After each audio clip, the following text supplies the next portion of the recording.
स्वागत है आपका आपके अपने YouTube चैनल एडवोकेट दीप लीगल हब में। आज के इस वीडियो में हम बात करेंगे कि क्या एक पिता, माता या भाई बहन में से कोई भी अपनी बेटी के, अपने बहन के स्त्री धन के लिए वाद दाखिल कर सकते हैं? क्या उसे वापस पाने के लिए वाद दाखिल कर सकते हैं? या दहेज जो मैरिज है उसके समय दिया जाने वाला कोई भी उपहार दहेज निषेध अधिनियम की धारा 6 के प्रावधान उस पर लागू होंगे या नहीं होंगे? इस तरह की सारी चीज़ों के बारे में आज के इस वीडियो में हम बात करेंगे। साथ ही साथ हम ये भी बात करेंगे कि आपकी जो क्वेरी होती है कि अगर कोई मुकदमा चल रहा है तो इसमें मीडिएशन की सबसे बड़ी भूमिका होती है पारिवारिक विवादों में।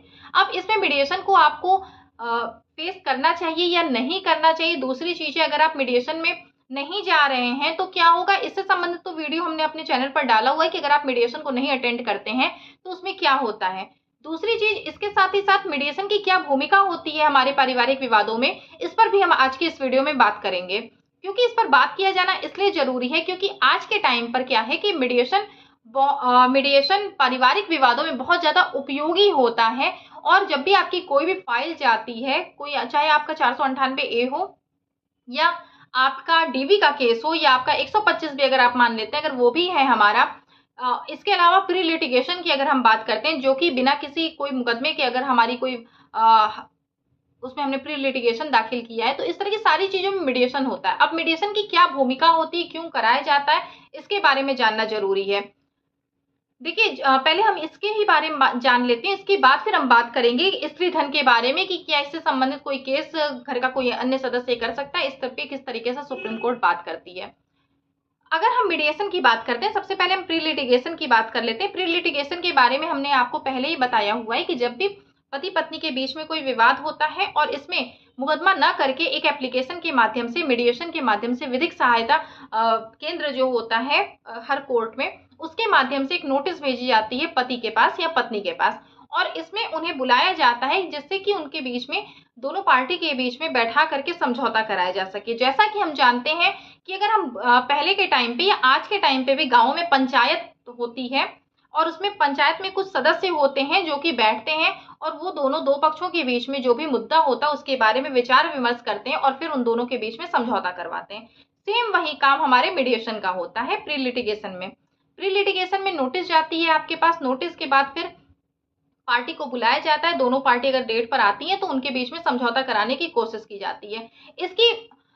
इसमें बात करने के बाद हम आपको ये पहले बता देंगे कि मीडिएशन की क्या भूमिका होती है, आपको क्यों जाना चाहिए मीडिएशन में। उसके बाद फिर अगर हम बात करते हैं अपने 498A के केस की, तो इसमें भी आपको ये पता है कि जब आप बेल के लिए जाते हैं तो परिवार के अन्य सदस्यों की बेल तो हो जाती है, रेगुलर बेल उन्हें मिल जाती है, लेकिन जहां तक हम बात करते हैं पति की, तो पति की बेल के पहले मीडिएशन में फाइल को ट्रांसफर कराया जाता है। इसलिए ट्रांसफर कराया जाता है कि पति पत्नी के बीच में जो भी मामला है, अगर वो मीडिएशन के माध्यम से, समझौते के माध्यम से सुलझ जाता है तो उसके आधार पर फिर पति को वहां से बेल मिल जाएगी, नहीं तो जो भी चीजें उसके आधार पर आगे का आपका केस चलता है, जिसके बारे में हमने अपने वीडियो के माध्यम से आपको पूरी जानकारी दे दी है पहले ही। इसके बाद फिर अगर आपका घरेलू हिंसा का केस है, घरेलू हिंसा की फाइल को भी आप मीडिएशन में ट्रांसफर करवाते हैं, इसीलिए करवाते हैं कि दोनों के बीच में जो समझौता अगर होना है तो वो वहां पर हो जाता है। अब क्या है कि आपको मीडिएशन में जाना चाहिए, नहीं जाना चाहिए? जाना चाहिए तो क्यों जाना चाहिए, इसकी क्या भूमिका होती है? मीडिएशन अगर आप फेस करते हैं तो इसका सबसे पहला लाभ आपको ये मिल सकता है कि जो आपका मामला कई सालों तक चल सकता है वो आपका मीडिएशन के माध्यम से हो सकता है कि आपका 3 डेट या 2 ही डेट पर आपका खत्म हो जाए, क्योंकि आप दोनों के बीच में जो भी कड़वाहट है या जो भी मामले चल रहे हैं उसमें जो भी मुद्दे बने हुए हैं, हो सकता है कि वो किसी के समझाने से या आप दोनों के ही वहां पर विचार विमर्श करने से वो खत्म हो जाए।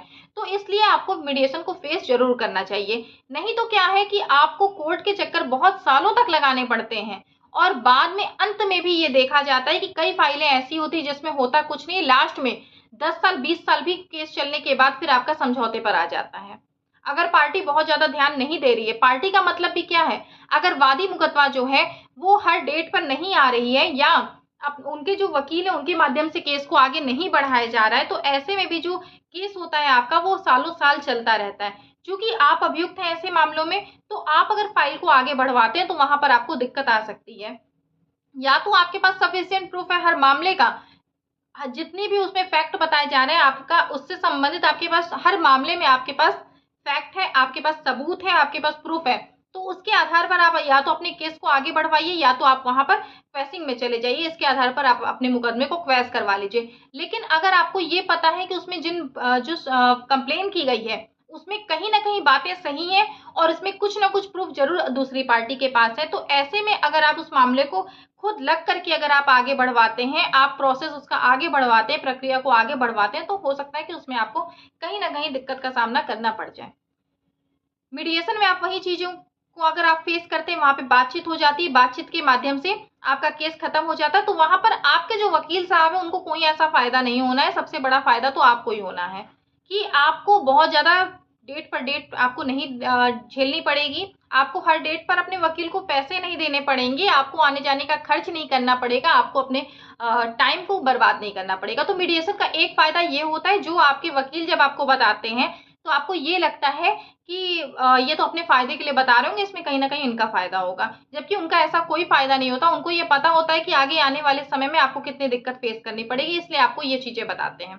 क्योंकि कई बार ऐसा होता है कि जो तथ्य होते हैं उनको हम हमारे पास ऐसा कुछ भी नहीं होता। ये उन्हीं लोगों के लिए है ये वीडियो जिनके पास ऐसा कोई प्रूफ नहीं है कि वो अपने आप को सही साबित कर पाए। अगर आप ये सोचते हैं कि जिसने मुकदमा किया है वो साबित करे, तो जरूरी नहीं है कि वो साबित करे। आपके पास अगर इसका प्रूफ है तो आप अपने प्रूफ के माध्यम से उसको साबित कर सकते हैं कि वो जो कह रहा है वो गलत है। इसमें जो सबूत देने का भार है वो आप अपने ऊपर ले करके इसको आप प्रूफ कर सकते हैं कि ये जो कह रहा है वो गलत है। कैसे गलत है वो आपको प्रूफ के माध्यम से आपको देना पड़ेगा। आपके पास कहीं ना कहीं कोई ना कोई ऐसा कागज जरूर होना चाहिए। बाकी तो जो है वो बहस के माध्यम से हो जाएगा, लेकिन कहीं आपके पास कुछ तो ऐसे डॉक्यूमेंट होने चाहिए जो ये साबित करें कि ये मामला जो है वो पूरी तरीके से गलत है, पूरी तरीके से आपको फंसाने के लिए किया जा रहा है। तो ये बात होती है। इसके बाद अगर आप मीडिएशन को नहीं फेस करते हैं तो क्या होगा? मीडिएशन में ऐसा कुछ भी नहीं है कि आपको मीडिएशन अगर आप नहीं फेस कर रहे हैं, आप मीडिएशन में नहीं जा रहे हैं तो आपको कोई सजा मिलेगी। सजा नहीं मिलेगी। सजा आपको जो मिलनी है वो बस यही है कि आपको बहुत ज्यादा कानूनी प्रक्रिया का पालन फिर वहां से करना पड़ेगा। वही अगर आप मीडिएशन के माध्यम से चीजों को खत्म कर लेते हैं तो उन चीजों से आप बच जाएंगे। बस एक ये फायदा आपका होता है। और कोर्ट यही चाहती है कि जो पति पत्नी के बीच का विवाद है वो समझौते के माध्यम से उसे खत्म किया जा सके।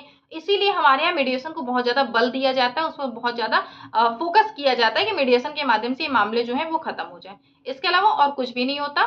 बाकी आपके ऊपर डिपेंड करता है कि आप उसे जा रहे हैं फेस करने या नहीं जा रहे हैं। हाँ, ये आपका कहीं ना कहीं नेगेटिव पॉइंट चला जाता है कि आप मीडिएशन में आप किसी भी डेट को वहां पर नहीं जाते हैं, किसी भी डेट को आप वहां फेस नहीं कर रहे हैं, तो कहीं ना कहीं आपका ये माइनस पॉइंट होता है। तो इसलिए आपको एक दो डेट पर जरूर जाना चाहिए। वहां पर अगर आपका साइन बन भी जा रहा है तो ये आपके लिए फायदा होता है। वहां पर अगर आपका साइन है तो आप ये दिखा सकते हैं कि मीडिएशन में आप गए, लेकिन मीडिएशन आपका सक्सेसफुल नहीं हुआ और इस वजह से वो फेल हो गया है। इसके बाद हम अगर बात कर रहे हैं तो हमारा मेन जो टॉपिक है आज के इस वीडियो में वो ये है कि क्या कोई पिता, कोई माता, कोई भाई बहन अपने घर के किसी लड़की के, अपनी बेटी के, अपनी बहन के स्त्री धन के लिए वाद ला सकते हैं। इसमें क्या हुआ था कि ये एक केस है जिसमें कि सुप्रीम कोर्ट ने अभी हाल में ही इसमें टिप्पणी की है, बोला है। ये केस क्या था कि एक महिला थी, उसका डाइवोर्स हो चुका अपने पति के साथ और डाइवोर्स के 5 साल बाद उसके पिता के द्वारा स्त्री धन की वसूली के लिए केस दायर किया जाता है, जो कि 406 में और 406 में केस होता है और डीपी एक्ट के 6 में केस बनता है, जिसमें पिता के द्वारा ये कहा जाता है कि उन्होंने एक ज्वेलरी दी थी जो कि इतने समय तक भी बार बार मांगे जाने पर भी टाल मटोल करते रहे और आज तक उन्होंने उस ज्वेलरी को वापस नहीं किया। इसमें सुप्रीम कोर्ट ने 2 प्राथमिक कानूनी सवालों पर व्याख्या की। सुप्रीम कोर्ट ने पहला तो सुप्रीम कोर्ट का ये था कानूनी सवाल लोकस स्टैंडी कि क्या शिकायतकर्ता तलाकशुदा महिला के पिता को अपनी बेटी के स्त्री धन को वापस पाने के लिए प्राथमिकी दर्ज करने का अधिकार था, जबकि बेटी ने खुद उसे किसी वसूली के लिए अधिकृत नहीं किया था। इसमें सुप्रीम कोर्ट ने इस जब तथ्य की जब व्याख्या की तो सुप्रीम कोर्ट ने कहा कि एक जो स्त्री धन होता है वो मात्र उसी महिला का होता है। स्त्री धन किसका है? वो उसी महिला का है जो उसे पाई थी। इसके अलावा स्त्री धन पर किसी का भी अधिकार नहीं होता। तो उसकी वसूली के लिए जो वाद लाया जा रहा है वो उसी महिला के द्वारा लाया जा रहा है, अगर वो महिला किसी और को अधिकृत नहीं करती है तो। अगर वो अधिकृत करती है तो अलग बात है, लेकिन अगर वो महिला किसी अन्य को अधिकृत नहीं कर रही तो वो केवल और केवल उसी महिला का वो है स्त्री धन, तो उस पर वाद लाने का अधिकार भी किसका है? उसी महिला का ही है। दूसरा था कि दहेज कानून की प्रयोज्यता।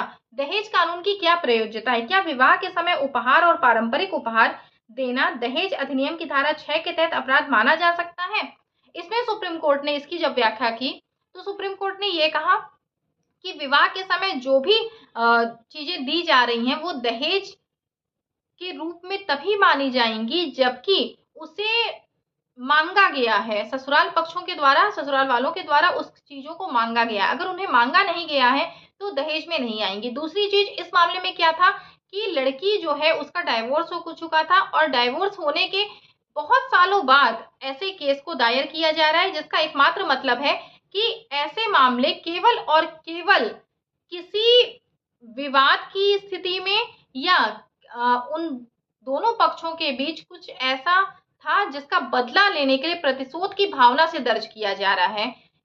क्योंकि यहाँ पर जो मामला जो दर्ज किया गया है वो भी पिता के द्वारा दर्ज किया गया है और यहाँ पर कोई ऐसा सबूत नहीं है जिसके माध्यम से ये बताया जा सके कि विवाह के समय जो भी चीजें पत्नी को लड़की को दी गई थी, बेटी को दी गई थी, उन चीजों को ससुराल वालों ने रख लिया था अपने पास। इसका कहीं कोई सबूत नहीं है, कुछ भी नहीं है, तो ये यहाँ ये मामला रद्द किए जाने योग्य है। मतलब कि विवाह के समय जो चीजें दी जा रही हैं या तो आपके पास इसका प्रूफ है कि आप की लड़की ने उन चीजों को अपने ससुराल वालों को दे दिया है, उन्होंने उन चीजों को, उन ज्वेलरीज को, उन गहनों को रखा हुआ है अपने पास, तो इसका आपको प्रूफ देना होगा। अगर आपके पास कोई प्रूफ नहीं है तो ये मामला भी आपका नहीं बनता है। यहाँ पे ये जो दहेज कानून की प्रयोज्यता है ये बिल्कुल भी यहाँ पर इसे नकारात्मक रूप से इसे बता रही है और ये यही बताती है कि आपने इस जो वाद को दाखिल किया है वो किसी प्रतिशोध की भावना के लिए दाखिल किया है। तो इस मामले में भी सुप्रीम कोर्ट ने कहा कि स्त्री धन पर पूरा अधिकार एक बेटी उसी लड़की का है जिसे वो चीजें मिली हैं विवाह के समय। और दूसरी चीज, इतने समय बाद दाखिल किया जाना किसी केस को ये बताता है कि ये केवल और केवल प्रतिशोध की भावना पर दाखिल किया जा रहा है, दर्ज किया जा रहा है। तो ये सारी चीजें आपके लिए बहुत ज्यादा उपयोगी हैं अगर आपके साथ भी इस तरह की परिस्थिति है। इसके अलावा अगर आपका कोई भी क्वेश्चन है, कोई भी क्वेरी है, आप अपने किसी भी आपका कोई भी केस चल रहा है उससे संबंधित अगर आप कोई कानूनी सलाह लेना चाहते हैं, नीचे डिस्क्रिप्शन में आपको व्हाट्सएप नंबर मिल जाएगा, उस नंबर पर आप व्हाट्सएप करिए। आपको वहां से पूरी जानकारी मिलेगी कि किस तरह से आप अपॉइंटमेंट लेकर के हमसे कांटेक्ट कर सकते हैं। जब आप उस फीस को पेड करते हैं, फीस वहां पर रखी गई, उस फीस को आप पेड करते हैं तो आपको एक समय बताया जाता है, उस समय पर हम आपको खुद कॉल करते हैं और आपकी हमसे बात हो जाती है। आपकी जो भी प्रॉब्लम है, जो भी आपकी क्वेरीज हैं, वो आप हमसे बात करके कॉल पर आप सलाह लेकर के आप उसे सॉल्व कर सकते हैं। इसके अलावा आपको जिस भी टॉपिक पर वीडियो चाहिए उसे आप कमेंट बॉक्स में जरूर बताइए, उस पर भी आपको वीडियो बना करके दिया जाएगा। वीडियो को लास्ट तक देखने के लिए बहुत बहुत धन्यवाद।